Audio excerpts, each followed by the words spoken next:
Hey there, what's up? In this video, I'll give you a quick guide on how you can get your Google AI Studio API key. This is useful for developers who want to integrate Gemini or Veo into apps.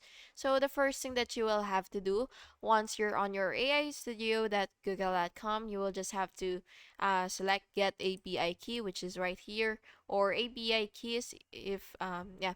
So once you're here, what you will have to do is click this button right here, which is create API key. And what you will do is you will select the project that you want to generate the key for. So yeah. So for example, this project right here, you will just have to click that. And of course, you will name your key, whatever you want to.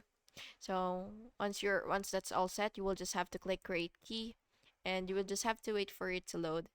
And then yeah, you can copy it if you want, by the way, so that you will be able to save it to your clipboard. And this is optional, but you could also um, set the permissions if that feature is available for you.